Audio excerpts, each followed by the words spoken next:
Standby, kamera ready, sound ready, 3, 2, 1, action.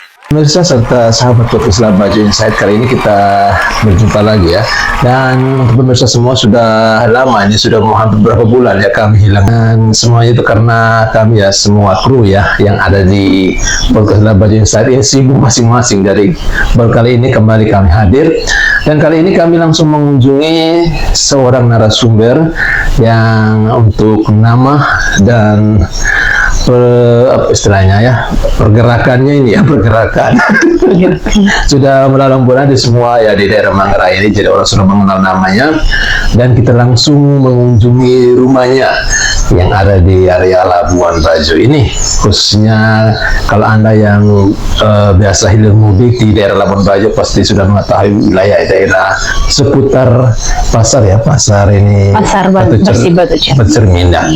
Kita langsung menyapa tamu lagi, saya yang bertamu di sini. Kita langsung menyapa narasumber kita ya untuk obrolan kita di siang hari ini.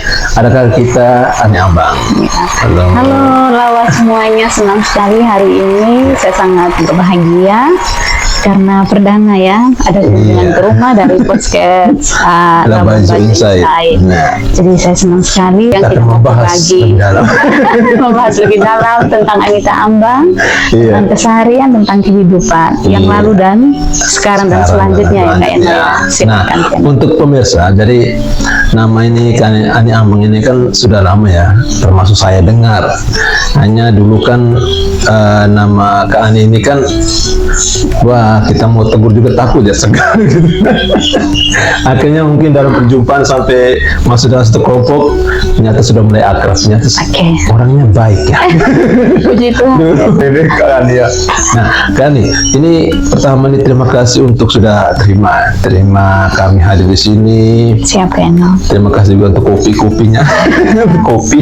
Juga pemirsa, sambil kita diskusi ngobrol, kami juga akan menghadirkan lagu-lagu ya dari Kak Ani sendiri, untuk Kak Ani yang nyanyi. Ya silakan Kak Eno. Nah, Kak Ani, ini kita bicara ini ya, kita menggali informasi lah, istilahnya inspirasi ya, karena ada begitu banyak orang-orang di luar yang mungkin yang mengenal Kak Ani, dan ada juga yang mendapat inspirasi dari figurnya Kak Ani ini, yang mungkin yang mendengarkan suaranya, apalagi suara ya, dan juga kehidupannya ini Kak Ani. Nah, Kak Ani, ini awal kehidupan ini Kak Ani sendiri nih. Kak Ani kan dikenal dengan penyanyi ya. Penyanyi ini kalau boleh tahu nih, sudah sejak kapan ya? Apakah sejak kecil TK, SD atau? Iya, terima kasih Kak Eno. Iya. Kalau bicara soal sejak kapan, ya tentunya sejak kecil ya Kak Eno ya. Sejak kecil saya tidak tahu, yang pasti pingin selalu menyanyi itu udah sejak kecil, gitu kan. Tetapi ketika saya berkiprah dalam musik dengan lagu-lagu daerah, itu baru muncul ketika saya menginjak usia dewasa. Dewasa artinya saya berpetualang pertama kali itu bersama Ambang Bersaudara itu di radio. Radio di Ruteng RPD. Di Ruteng di RPD. Pertama kali dengan gitar, dulu yang main gitar kakak saya. Jadi saya pertama kali menyanyi di sana dengan lagu-lagu daerah. Ya, dalam perjalanan itu mungkin karena sudah ada siaran langsung, sehingga dampak dari itu begitu banyak orang, dan akhirnya membooming, sehingga dipanggil kemana-mana, dan bahkan bernyanyi di pesta-pesta, dari panggung ke panggung. Jadi secara pribadi saya juga merasa bahwa talenta ini sangat sejati buat saya, dan saya sangat merasa bahwa saya memiliki sesuatu yang betul-betul bisa memberi sesuatu juga bagi sesama melalui talenta ini. Dan semakin saya stay di situ untuk terus bernyanyi, saya merasakan bahwa saat ini, bahkan sampai saat saya bertemu Kak Eno, saya masih bisa menyanyi dengan baik dan vokal saya, puji Tuhan, masih bisa dikendalikan dengan baik, walaupun mau masuk usia 50 tahun. Ini pemirsa, kita masih bicara nih mengenai talenta nih. Ini Iya, punya bakat musiknya kan kadang-kadang tidak pede ya. betul. Termasuk kami juga yang rata-rata pemain musik juga nih kan kadang-kadang juga tidak pede dan amoy, tidak ada apa semangat untuk mengembangkan gitu. Iya. Nah, tapi Kak Ani kayak terus mengasah. Nah, ini apa yang membuat Kak Ani semangat gitu ya? Iya, dahulu memang jujur Kak Eno, dahulu memang sesuatu yang sangat sulit. Ya. Itu kena tolak dengan soal mental saya. Oh ya. Mental saya untuk bisa percaya diri. Ya, saya kira ini betul juga dimiliki oleh beberapa halayak orang yang betul-betul sebenarnya dia punya potensi seperti saya punya talenta, tapi pertama kali apalagi dengan jujur saja dengan keadaan Kani yang dinyatakannya seorang disabilitas, saya tidak menunggangi nama besar, tapi saya merasa bahwa seorang disabilitas itu pertama lagi yang membuat saya bisa tidak di depan orang banyak. Itu terus saya mendorong diri saya. Saya mengingat satu hal begini, ketika saya menyanyikan sebuah lagu, tidak sedikit orang merasa tersentuh, tidak sedikit orang merasa happy gitu kan. Itu menjadi tolak ukur saya, mengapa saya malu gitu kan. Sementara saya bisa merubah orang lain ke hal-hal yang baik, karena menurut saya dengan membawakan sebuah lagu dengan sangat baik, dan itu memiliki suatu pesan yang sangat-sangat luar biasa buat memicu semangat orang lain, ataukah orang-orang yang sudah lemah dan putus asa atau ada persoalan, karena lagu-lagu yang saya bawakan itu tidak terlepas dari tentang kisah perjalanan hidup. Bahkan lagu-lagu yang saya ciptakan itu juga beberapa lagu memang itu tentang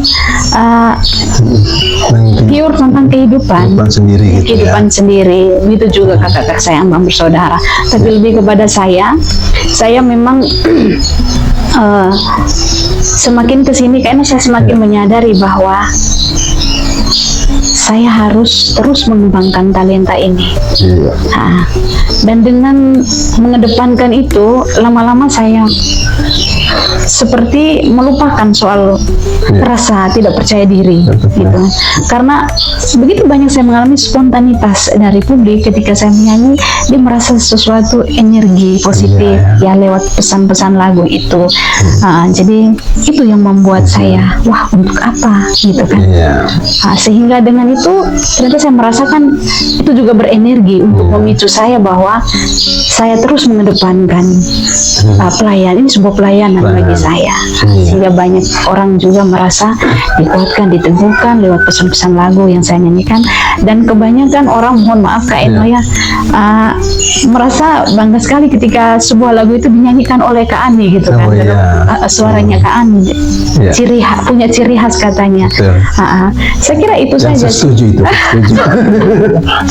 Ini karena beliau teman pelayanan kelompok ya. Satu kelompok. Minum dulu kan ini. Silakan. Jadi Kak Ani kopi satu hari untuk kesehatan. Nah, Kak Ani, ini kan lanjutnya. Berarti ini juga pesan untuk teman-teman kita ya, pemusik ya kita, apapun punya talenta musik, jangan cepat puas dengan ataupun menganggap bahwa tidak penting ya, karena ada orang lain juga yang mendapatkan energi positif begitu ya. Kehadiran. Saya memandangnya seperti ini untuk semua lawa ya, bahwa kita memang sudah lahir dengan talenta masing-masing yang Tuhan beri. Tapi sebenarnya kita punya kemampuan yang banyak. Kita punya kemampuan banyak. Jangan pernah berpikir untuk mundur sebelum mencoba. Gitu. Apalagi kalau aliran kami sebagai penyanyi, Ya. jadi macam saya yang mencipta lagu dulu itu kan Karensi Ambang sama Kak Ferdi Ambang, si Doni Ambang juga, dan berjalan dengan waktu Kak Eno, saya belajar dengan mereka, juga belajar dengan Papa sebagai seorang ya maestro menurut saya yang luar biasa, dan dengan itu saya mencoba menulis lirik lagu pelan-pelan sambil bertanya kepada Bapak, apa ini bahasanya sudah benar, ya, yang katakan goet daerah Manggarai itu penting, itu kan bagian juga untuk melestarikan Itu menyatukan semua. budaya, dan juga budaya ini kan hidup, dan yang menghidupkannya kita. Iya. Seperti saya mencoba kemarin saya menulis, dan puji Tuhan saya berhasil dalam beberapa lagu saya yang juga sudah direkam semua. Yang terakhir kemarin Mengkarwela itu tentang pariwisata, kayak mungkin sudah nonton, silakan cek di YouTube-nya. Saya kira lagu semua Bengkarwela.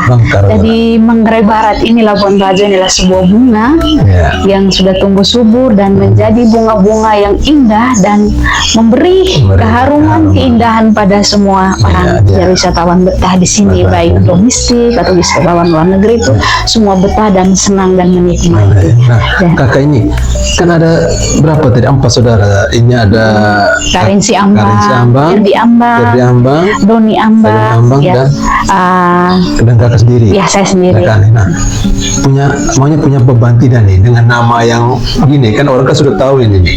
Apakah punya berat juga nih? Tidak juga Kak Eno. Jadi saya sangat mengenal kakak-kakak saya, jadi kami orangnya sangat-sangat profile lah begitu ya? Iya, kira-kira seperti itulah Kak Eno. Istilah kerennya begitu ya? Kak Eno ini bawa suatu didikan baru buat saya gitu kan. Ya, sederhana, bergaul gitu ya? Iya, jadi kalau bahkan kami jujur, kalau kami tidak bergaul, kami bukan orang-orang seperti itu. Jadi kami memang suka bergaul gitu kan dengan siapapun. Jadi kami sangat welcome dengan siapapun gitu. Dan justru itu yang kami pegang teguh, sehingga sampai sekarang kami sangat menikmati dan sangat bermanfaat untuk kami. Ya, banyak pengalaman yang kami dapatkan, dan banyak orang. Lalu inspirasi nih, apakah tadi sudah sempat sebut Bapak nih?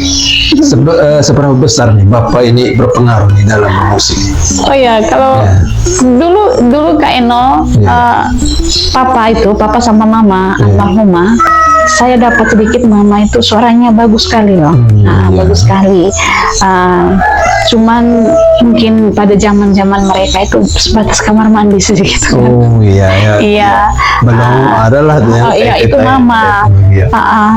Tapi yang paling kaya talentanya itu, saya sangat terharu itu dan bahagia itu Papa. Papa pernah punya punya gambus, dan dia bermain gambus, biola juga. Biola, kalau saya mau lihat biola zaman sekarang itu beda. Papa punya itu benar-benar dari talinya itu dari apa ya, yang berkaitan dengan kuda itu, mungkin dari jadi saya tidak tahu di zaman itu ya punya biola. Iya, dan Bapak masih simpan sampai saat ini kan. Papa masih simpan sampai saat ini, dan kadang-kadang kalau kami minta Papa mainkan dong gitu ya, jadi Bapak main biolanya. Tapi ya bunyinya kayak, ya saya tidak bisa narasikan dengan bunyi apa, tapi itu benar-benar biola. Ya, musik tradisional yang memang sudah lama Bapak simpan, dan itu milik Papa. Kemudian Papa juga main suling, Papa juga main gambus. Yang paling saya suka itu ketika Bapak petik gambus, keren sekali kayaknya. Itu ada album keberapa itu saya nyanyikan lagunya. Itu langsung merasa suasananya di Padang gitu ya. Iya. Kalau kita dengar kejauhan gitu. Iya, itu. Jadi sekarang ini Papa sudah usia lansia ya. Iya. Tapi Papa masih semangat untuk nyanyi, memang sudah sangat-sangat tidak bisa, tapi Bapak masih bisa bermain musik, dan itu yang membuat kami anak-anaknya semangat. Iya. Nah, apakah mungkin ada yang ingat lah, maunya 1 atau 2 kata kalimat lah yang diungkapkan oleh Bapak, misalkan untuk kamu harus ini menyanyi, atau Bapak biarkan nih, oh ya anaknya sudah Bapak mau musik nyanyi gitu. Tidak, kalau dengan saya pribadi, Iya. Papa pernah menyampaikan ini ketika saya nyanyi pertama kali, Iya. Papa mendengar suara saya, dan saya pikir dia geleng-geleng kepala itu, aduh pasti ada yang kurang. Iya, kan? gitu ya. Setelah kita rekaman pertama kali di Flamingo Band ya, setelah itu nyusul ke Ungu Record yang kedua, iya. album berikutnya itu. Album pertama itu Flamingo Band dengan Bapak produser Pak Ino Teren. Beliau itu ketika album pertama Kali Bokong dari Amam Bersaudara, dan Bapak menikmati lagu kami pertama kali itu ya Kaset Kita ya Pak Eno ya. Iya, Kaset Kita. Dia ketika bagian saya itu kan lagu Sangkulerong dengan Mose Lalo. Ketika bagian saya dia geleng-geleng kepala. saya kan orangnya dulu ya, saya kan terus menjadi ke arah yang gimana untuk melawan itu tadi kan, saya diri saya gitu. Ketika Bapak geleng itu sama down gitu. Iya. Ini Bapak, bagus atau tidak? Tapi saya selesaikan dulu lagunya. Tapi hati saya sudah dagdikduk. Papa ini pasti tidak puas dengan suara saya atau lagu saya. Dan begitu saya selesai keluar dari studio, Papa peluk. Papa katakan, suara kamu bagus sekali, bening sekali. Papa senang. Langsung dia minta Karensi. Dia bilang, dia sebut panggil gini ya kayak Karensi, Ferry buatkan lagu yang baik untuk adikmu gitu kan, lagu yang betul-betul. Terus bahkan beberapa lagu Papa dia rekomendasikan itu harus Ani yang nyanyi, dan beliau punya pengalaman luar biasa kan naik gunung turun gunung zaman dulu gitu ya. Bapak masuk kampung keluar kampung ya, saya tidak tahu waktu itu gimana usaha Papa ya, dan atau Bapak berkarya. Jadi dia punya pengalaman yang unik ketika tentang Usang Mela. Mungkin Kak Eno ngerti bahasa Usang Mela, bahasa Manggarai hujan. Hujan matahari. Yang kalau kami orang Manggarai, orang tua bilang jangan keluar kalau hujan sakit. Nah, Usang Mela itu bahasa Manggarai. Papa pernah dari kampung ke kampung itu dia sedang menuruni salah satu lembah. Jadi Usang Mela dia tetap jalan karena Bapak kok jalan kaki mau ke suatu kampung, dan dia mendengar salah satu nyanyian suara yang merdu. Mengapa dia bilang kamu ini mirip sekali suara yang saya dengar? Ini pengalaman Papa ketika Papa naik gunung turun gunung, masuk keluar kampung untuk membawa barang dagangannya itu kayaknya zaman dulu ya. Jadi Usang Mela, jadi dia mendengar suara yang sangat merdu, dan dia ketika mau mendekati suara itu menjauh. Tapi ketika Papa menjauh, suara itu makin terang, sehingga dia pergi lebih jauh dan duduk dan menulis semua nada dari suara itu, bahasa-bahasanya. Lalu ketika waktu lagu itu Bapak, saya bilang kayaknya suara kamu yang nyanyikan. Jadi dia menulis, tapi bahasa itu kan bahasa yang saya tidak ngerti dan bukan bahasa Manggarai, tapi mungkin dari lirik lagu yang Papa dengar dari suara itu seperti itu gitu. Jadi Bapak menulis itu, tapi akhirnya dibantu sama Papa sama Karensi juga, jadi lagu itu dinarasikan ke lirik bahasa Manggarai. Itu dulu lagu di volume album kedua Mbak Saudara itu di album 50. Nama albumnya? Iya, 50. Di situ ada lagu berjudul Ende gitu kan, Ende Pingali Pesina. Jadi itu tentang seorang anak, tangisan anak kepada ibunya gitu kan. Pokoknya luar biasa, dan ketika saya membawa lagu itu saya pun tenggelam ke dalamnya itu, karena memang nyata ini lagu ini menceritakan tentang dia memiliki orang tua, khususnya figur seorang ibu, tetapi dia tidak merasakan ikatan kasih antara ibu dan dia itu kasih sayang yang sejati gitu kan. Dia tidak merasa kehangatan yang sesungguhnya dari seorang ibu. Sampai dia berkeluarga, sampai dia merantau, dia merasa jauh gitu, padahal itu ibunya. Jadi dia tidak merasa ada kasih sayang totalitas dari ibunya. Sehingga di situ menceritakan, saya dewasa pun saya sudah berkeluarga, engkau tetap mengambil semuanya dari saya gitu kan. Engkau tidak pernah bertanya apakah saya punya atau tidak. Engkau hanya menuntut gitu karena saya anak. Itu loh kan. Kan ini tentang kehidupan kan. Jadi tidak semua lagu itu menceritakan bahwa cerita tentang ini dalam tanda kutip ya, bahwa semua ibu siapa sih yang tidak sayang anaknya, tapi faktanya memang ada terjadi itu, bagaimana ibunya hanya tahu menuntut kepada anaknya gitu kan. Jadi sekitar saya bilang ya udah kita buat lagu ini, dan saya berhasil nyanyikan lagu itu. Dan itu dulu zaman kaset pita ya, ribuan kopi gitu kan. Itu generasi ya. Kalau generasi sekarang kayaknya agak susah. Ya susah juga. Memang generasi kami dulu ya batas di 90-an ya kayak gitu ya, masih dapat kaset pita ya gitu. Dan itu sangat banyak itu kaset ya. Iya sangat banyak. Berarti lagu itu waktu itu sangat terkenal berarti ya. Sangat terkenal Keno, bahkan rencananya ya didoakan saja. Saya rencana untuk mau buat lagi apa kita ya, remake ya. Ya seperti itu. Remake ya. Seperti itu Keno. Cuman kita harus mengaransemen lagi musiknya lebih bagus. Lebih karena ini nyanyian seorang peri kalau menurut saya. Kalau darat bahasa Manggarai itu peri gitu kan. Lebih kini tapi lebih saduh ya gitu. Lebih saduh dan ada musik-musik tradisional.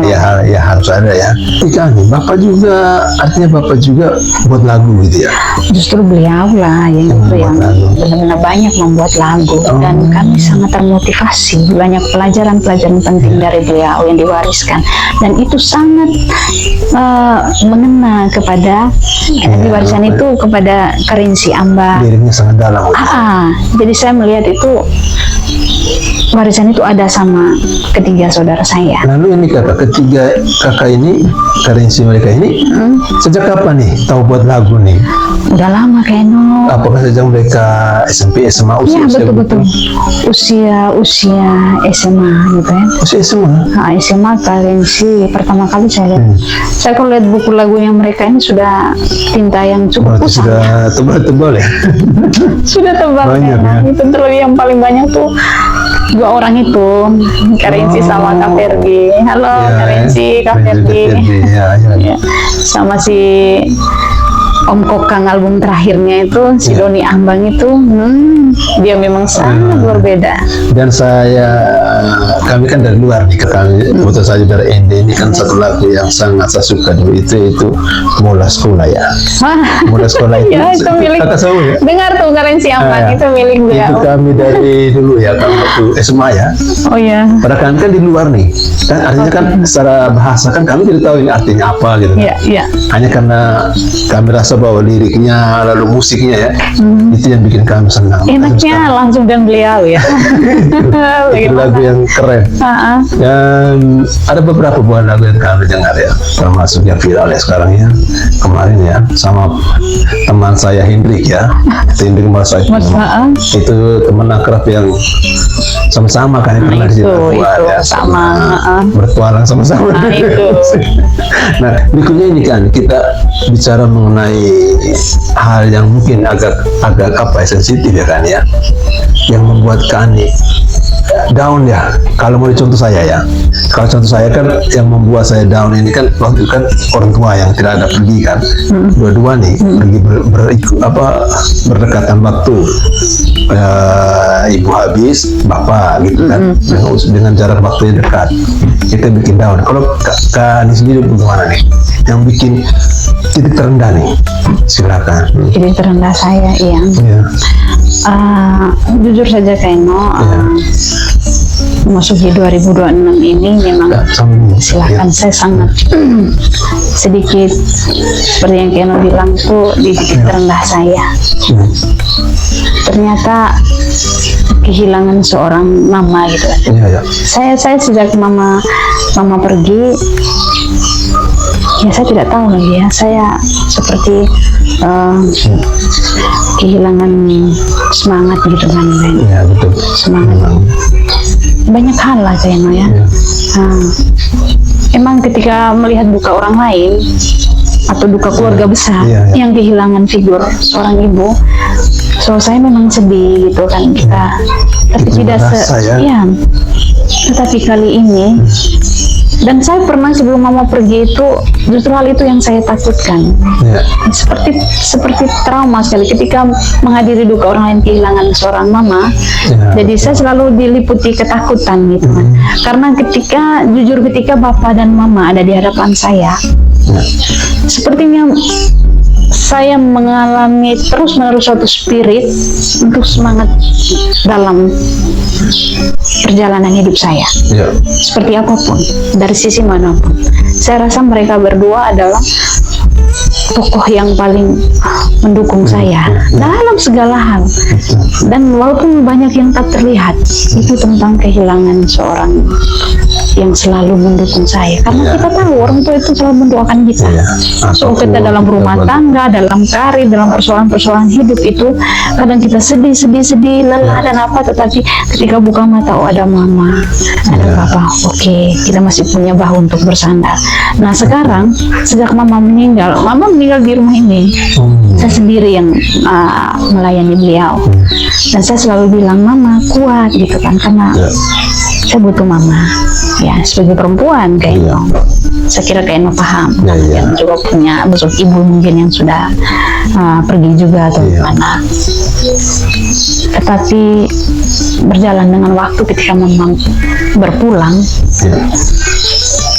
saya hampir 3 bulan kayaknya 3 bulan ya malas pergi kor, malas berdoa, malas, banyak malasnya. Iya betul lah, kita memang benar berdoa. Iya, tetapi ya saya mohon maaf ketika 3 bulan berlalu, saya kembali lagi yang mengendalikan itu kan kita sendiri.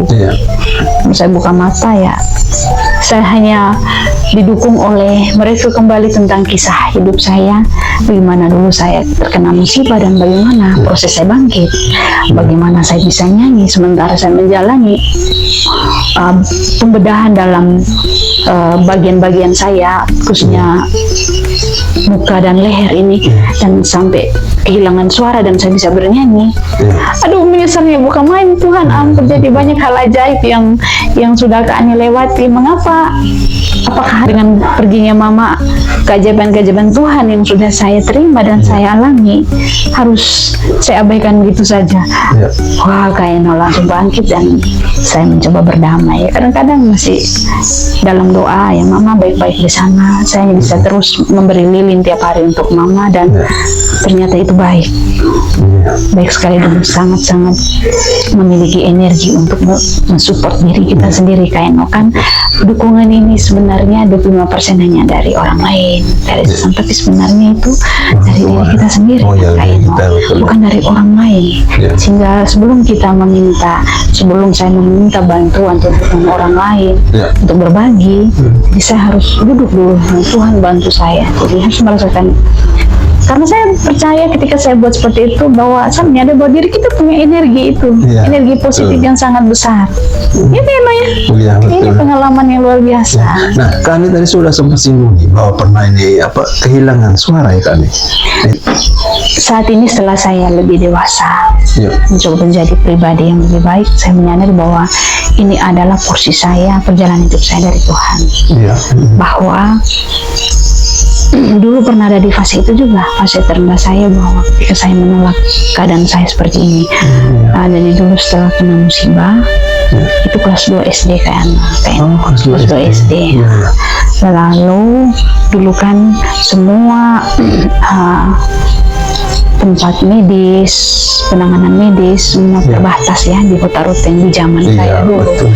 Saya masih ingat dulu tuh Dokter Herman, itu saja yang saya tahu bagaimana keterbatasan medis jika mereka menangani soal luka bakar. Saya mengalami satu ledakan lampu Petromax, lampu gas ya, Petromax. Jadi berjalan dengan waktu ke nol, saya dirawat, tetapi itu tadi kalau seandainya saat itu para medis tahu bahwa saya dirawat dan diterapi, mungkin tidak akan terjadi hal-hal yang merugikan saya, dalam arti ketika daging-daging saya luka, wajah saya, raga saya luka, jadi tidak ada yang lengket, tidak ada yang bernanah, dan tidak ada yang membuat pemicu untuk luka itu tidak sembuh gitu. Tetapi ya seperti itulah perjalanan saya. Lalu dulu memang bagian muka saya itu sudah lengket di mana-mana, kayak termasuk bagian leher, sehingga saya susah sekali untuk makan, apalagi bicara. Jadi kehilangan segalanya. Suara hilang gitu ya. Kehilangan segalanya menurut saya, hanya napas yang tidak hilang, tetapi segalanya hilang. Tetapi dulu saya belum memahami tentang saya seperti inilah harus bisa terima atau tidak di usia seperti itu, yang saya rasanya sakit. Iya. Menderita. 2 tahun ya. Menderita ya. 2 tahun di sana. Memang saya memikirnya sehari ini sekarang bahwa waktu itu Suster Firula datang, sudah Tuhan atur semua. Suster Firula. Mama Firula, dan memang bikin menangis lagi karena beliau sudah tidak ada. Itu juga Bapak asuh, Mama asuhnya Mama asuh saya. Jadi mama-mama yang Tuhan hadirkan untuk saya. Jadi langsung begitu lihat penderitaan itu, dia tidak tunggu lama-lama, karena saya hanya bilang satu kata, tolong saya, Mbak. Jadi saya diangkat waktu itu, langsung menyeberang ke Surabaya dengan kapal ratu. Lalu pembedahan itu dilakukan setelah saya 1 bulan saya istirahat dengan luka-luka, dan pertama kali leher saya dibedah oleh 5 dokter ahli bedah. Itu di Australia katanya, Keno. Gitu. Lalu setelah pembedahan, ya setelah saya siuman, saya merasa bahwa ada rasa yang beda lah. Jadi bibir saya sudah bisa bertemu tuh kayaknya. Jadi kan dulu kan tertarik semua ke bawahnya. Gitu. Sudah saya merasa happy, bersyukur, saya nangis gitu kan.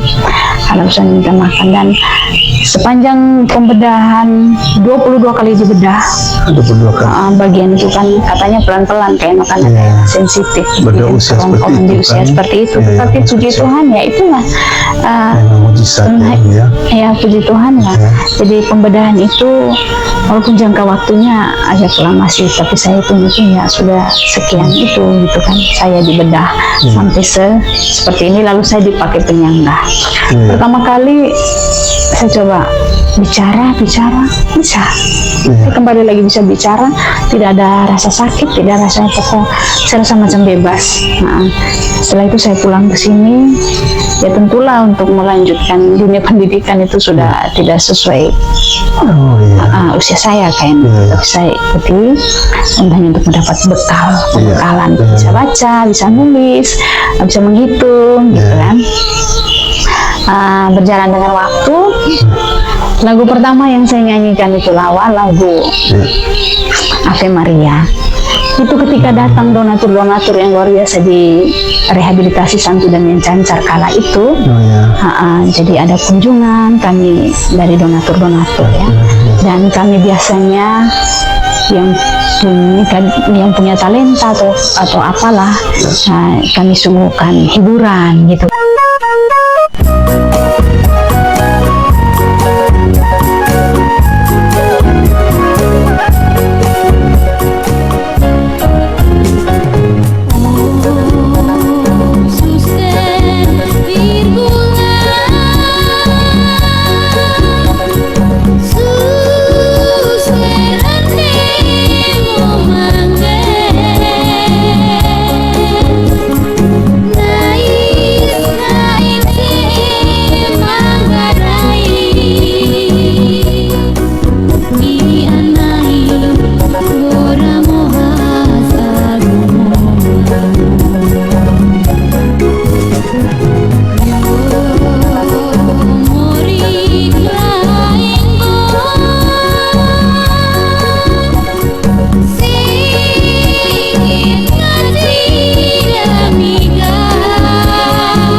Kak Eno.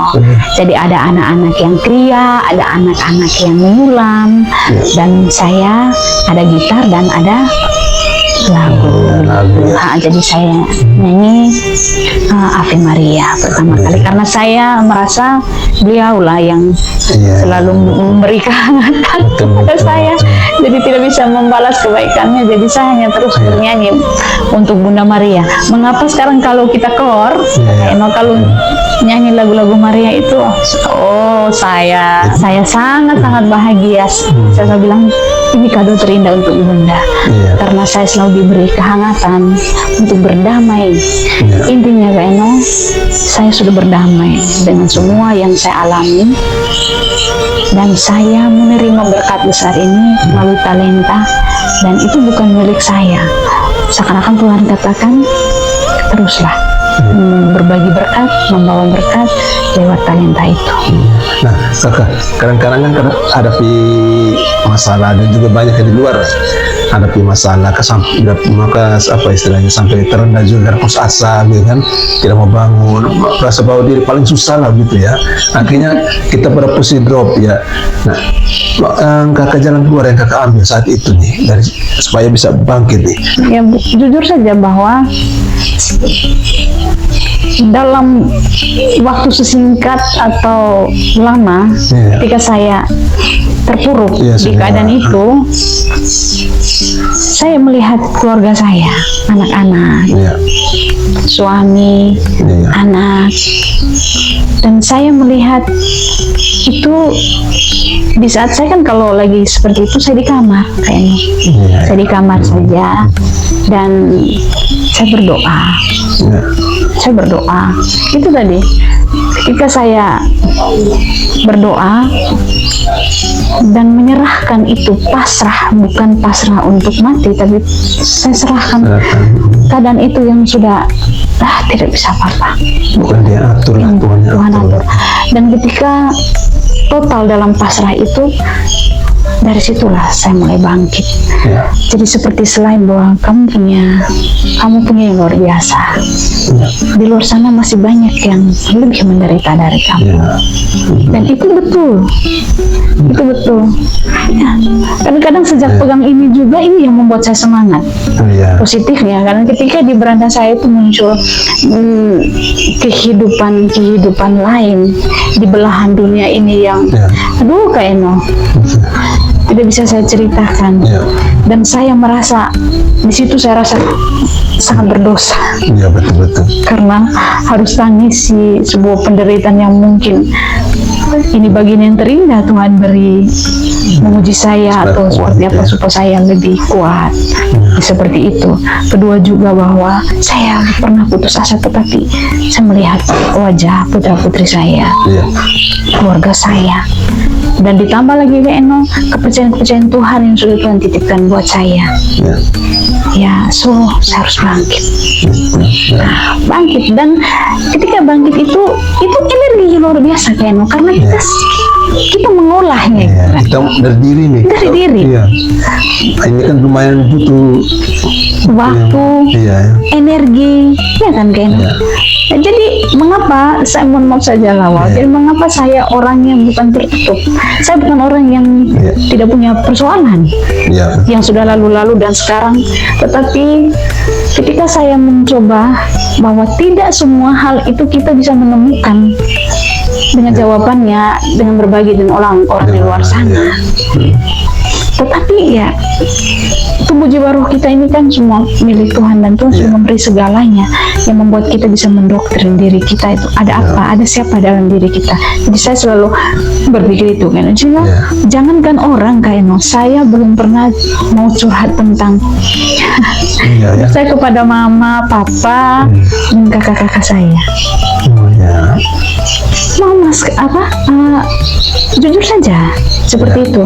Dan saya pola seperti itu yang saya buat setiap hari, dan saya rasa sangat diterima, dan saya merasakan itu baik. Itu baik ya, walaupun saya percaya ada sahabat-sahabat kita di luar sana yang selalu menyiapkan bahunya untuk kita bersandar gitu kan. Ada seperti sekarang lagi, kalau tidak misalnya saya Kak Eno dengan saya mengenal beliau ini pertama-tama misalnya di video game ya, kebersamaan mereka, relasi mereka, lalu ketika kami dikumpulkan dalam satu kelompok pelayanan.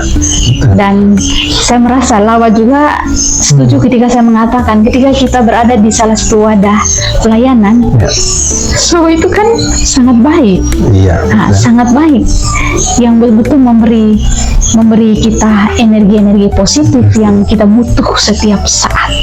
Setiap saat kita lebih mengutamakan sekarang itu di pelayanan paduan suara. Saya sangat bahagia suara ini bisa dipersembahkan di mana-mana. Ya, bukan untuk mencari apalah, tetapi ini kepuasan batin saya juga bahwa saya sangat bahagia dan senang ketika saya bisa bergabung dalam satu paduan suara dan bisa melayani.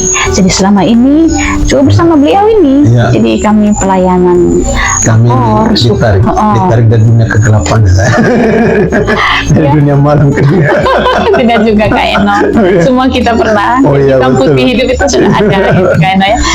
Termasuk kita mengelolanya, mau diseimbangkan boleh, tapi mau lebih berat sebelah, ingat ada waktunya untuk berhenti gitu kan. Jadi itu saja yang kelola kita kan Kak Eno.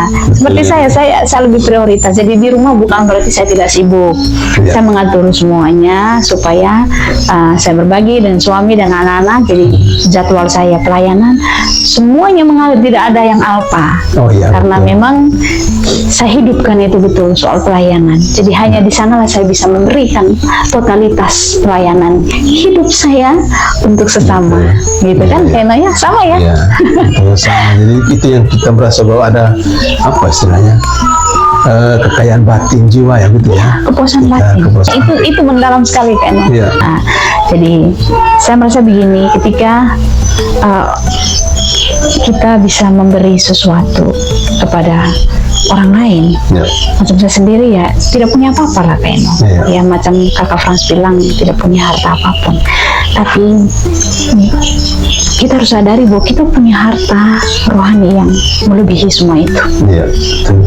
Itu yang harus kita tanamkan dalam diri kita semua, dalam diri Lawa semua. Kita punya suatu harta rohani. Harta rohani itu apa? Kebaikan. Kebaikan itu tidak selalu kita berikan berupa media atau apa, tetapi kata-kata kasih, penguatan di saat orang yang membutuhkan kita. Lalu pelayanan kita, contoh saya dan Kak Eno, saya pernah ada peristiwa lucu Lawain. Saya pergi di pasar pertama kali tinggal di Labuan Bajo ini, ketemulah mama-mama yang datang dari pedalaman dari Sokrutung gitu kan. Sokrutung. Mungkin dulu waktu zaman pesta demokrasi kayak Eno, Kak Ani lumayan juga dari panggung ke panggung dengan caleg-caleg gitu kan. Mungkin beliau dorong tanda saya waktu itu dengan nyanyi lagu Sangkulerong itu. Si Sangkulerong itu yang sudahlah Kak Eno, biar mungkin Kak Eno tidak tahu artinya. PR buat Kak Eno tadi. Saya akan cerita gitu.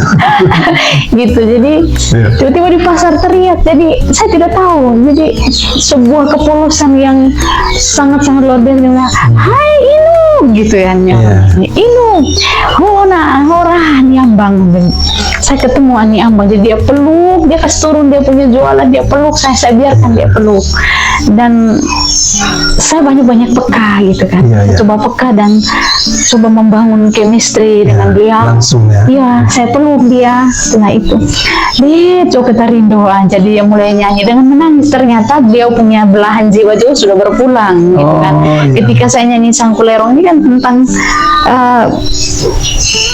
orang yang sangat kita cintai, yang sudah hilang kayak entah dia mati atau meninggalkan kita, tapi kita sangat mencintai dia. Orang yang kita cintai bagian dari hidup kita, dan dia entah meninggal atau pergi meninggalkan kita, atau dia mengingkari kita, tetapi kita mencintai dia dan dia hilang. Jadi kita meratap kehilangan dia itu. Jadi itu lagu saya, lagu Sangkulerong. Dan langsung dia bilang begini,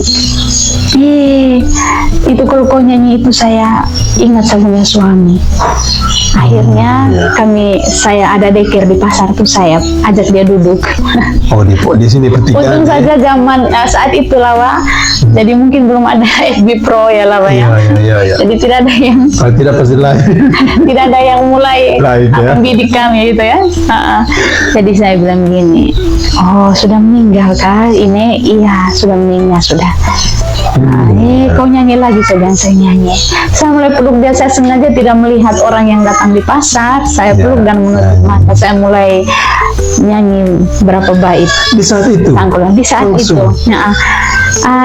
Yang menertawakan saya ada sih, Eno. Berarti banyak orang yang lihat nih. Iya banyak. Itu saya bilang seandainya waktu itu sudah ada zamannya Ebi Pro ini pasti banyak sudah gini-gini. Tapi kalau dari arti lagunya kakak kayaknya saya batal cari tahu ya.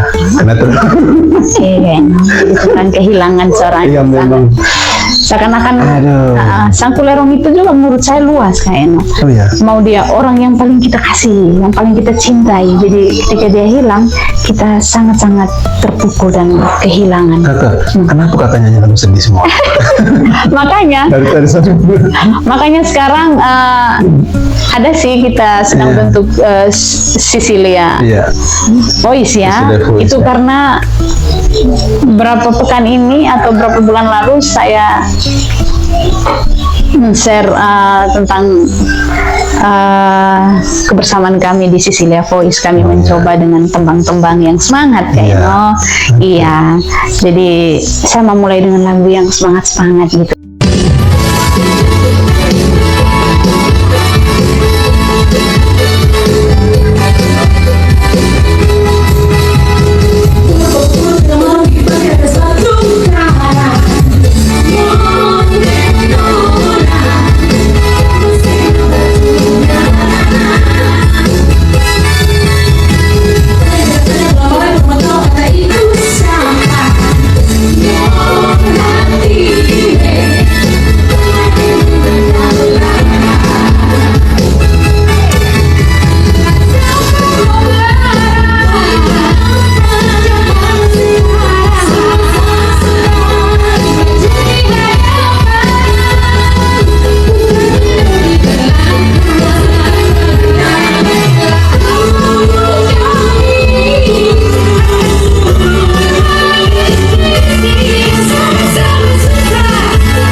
Daripada lagu sedih terus buat orang yang nangis, jadi nanti saya dikenal sebagai orang yang bikin sedih terus. Ini kalau nasional punya kayak arti Wasit ya. Indeng Safar. Tapi saya Andi Tambang kan. Memang di jalur itu. Nah, kan nih, selain apa, kan juga ada sanggar nih. Bagaimana ini sanggar ini bagaimana? Oh iya memang Kak Eno. Di itu sanggar ini dirintis tahun 2014 lah. Itu tadi juga bagian dari gimana apa yang saya miliki, talenta apa gitu kan. Saya sadar dan saya mau bahwa daerah juga harus tahu bahwa di daerah ini banyak anak-anak negeri yang punya semangat untuk melestarikan budayanya. Tapi saya melihat sekarang lebih ke sini di sekolah juga sudah mulai rame sanggar, jadi ada pendidikan muatan lokal. Mereka juga ada sanggar sekolah Itu bagus Kaino, itu menjawab semua kerinduan kita selama ini. Kan kita di Sanggar ini misalnya dari gereja atau dari Sanggar ini tetap siaga begitu ya. puji Tuhan. Pokoknya ada butuh langsung kontak. Langsung Siap. kontak. Hanya masih kita berdoa banyak, semoga banyak Ya. pemerhati untuk Sanggar ini kan. Penting ada betul ada untuk menjaga relasi. Apalagi terutama ke dalam keluarga ya, anak ya. Iya, ini saya punya anak-anak, puji Tuhan mereka semua juga jiwa seninya sangat-sangat muncul gitu kan. Iya. Sehingga saya berpikir saya menerapkannya di sini supaya mereka juga tidak terlampau jauh. Iya. Yang tantangan berat kan untuk kami nih yang keluarga yang campur ya. Kami yang keturunan campur nih. Anak-anak bingung mau ikut yang Mau mana. ikut? Ini ada Manggarai di sini, ada Jawa, dia juga campur, kita campur. Tapi kalau saya melihatnya itu bagus kan. Dan tukar juga Jadi ada kan? wawasan mereka semakin luas kan. Iya. Bagaimana nanti itu ada kolaborasi ketika ada Bejawa ya. Iya. Dengan Jawa, Manggarai. Naga Kio ini Manggarai. Dan tukar. Semakin mereka nanti menggali itu. Iya. Itu kan juga bagus kan. Jadi justru saya juga ke depan ini bagus juga kalau Sanggar ini punya semua itu, gitu Iya. kan. Betul. Punya semua itu, Iya, harus. bisa mengenal semua budaya Makanya orang lain.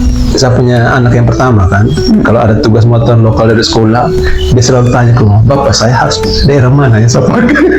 Bingung Bapak jawabnya. Saya pakai dari mana Bapak? Nakio ini atau Manggarai atau Katakan mana saja anak. Jadi ini memang penting ya untuk menjaga anak ya. Sekali kan. Dan nah kan pesan yang mau disampaikan silakan untuk semua nih generasi, apalagi untuk generasi yang mungkin sedang menghadapi masalah ya, atau mungkin menghadapi tantangan, silakan kan. Oke, baik Kak Eno. Ya. Yang pertama dari pribadi Anita Ambang, tahan tentunya bersyukur dan terima kasih untuk semua lawa dimanapun berada yang sudah mendukung, mensupport Ambang Bersaudara dan juga khususnya saya Anita Ambang selama ini dengan cara apa saja, baik doa maupun kata-kata kasih melalui media dan juga yang mendukung di YouTube, channel YouTube Anita Ambang. Oh, ada channel YouTube. Channel YouTube Anita Ambang. Anita Ambang ya. Ya. Jadi terima kasih banyak. Saya tidak bisa membalas semua kebaikan itu, tapi saya berdoa semoga lawa semua juga diberikan berkat oleh Tuhan. Ya. Yang kedua, pesan saya untuk semua orang ya, Ya, untuk bukan semua hanya orang. generasi, semua lawa ini, Ya. bahwa sebelum kita belajar dari kemampuan atau talenta orang lain, mari kita melihat pada diri kita. Apa yang ada dalam diri kita, dan tidak ada kata-kata terlambat untuk terus memulainya dan membuka ruang dalam diri sekitar kita dan terus meluas, maka dampaknya akan baik dan sangat positif dan bermanfaat bagi semua orang. Dan pesan saya juga untuk regenerasi, Ya. khususnya generasi sekarang. Ya. Saya tersentuh dengan banyak kaum muda yang cepat putus asa. Ya. Dan ketika kalian ada di fase terendah kalian, jangan sampai berlarut-larut. Ya. Dengan keyakinan yang ada pada diri kalian masing-masing, berdoa dan bangkit. Sebagai motivasi, kalian juga memiliki benda ini. Mari membuka dan melihat orang-orang di belahan dunia ini, orang-orang muda yang sangat-sangat tidak diberi kesempatan, yang dirampasi kebebasan hidupnya, sehingga mereka sangat-sangat menderita dan bahkan menuju ke pradepresi. Mari pesan positif, pesan kasih untuk regenerasi, khususnya orang muda dari Maani ya. Ya. Mari bangkit, kamu adalah harta yang paling tak ternilai dengan apapun bagi masa depan. Iya. Terima kasih, Kak. Terima kasih Kani dan semua pemirsa ya. Kita juga menikmati lagu-lagu Kani, dan Kani sekali lagi terima kasih untuk banyak, waktu Kak Eno. kesempatannya, dan pemirsa semua podcast Labajin saya. Terima kasih juga untuk Anda semua. Tetap ikuti kami karena kami akan hadirkan banyak hal-hal yang inspiratif lainnya dengan berbagai narasumber ya untuk Anda semua, yang tentunya sangat penting untuk kehidupan Anda sendiri pribadi dan juga lingkungan Anda, masyarakat, serta dimanapun Anda melakukan kegiatan. Sekali lagi terima kasih dan sampai jumpa. Sampai jumpa. Dadah. Oke.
Terima kasih Anda telah menyaksikan Labajo Insight Podcast. Jangan lupa ya untuk kirim like-nya, lalu subscribe dan share dong ke semua orang. Dijamin semuanya sehat dan sukses selalu. Amin. Yaudah, bye-bye.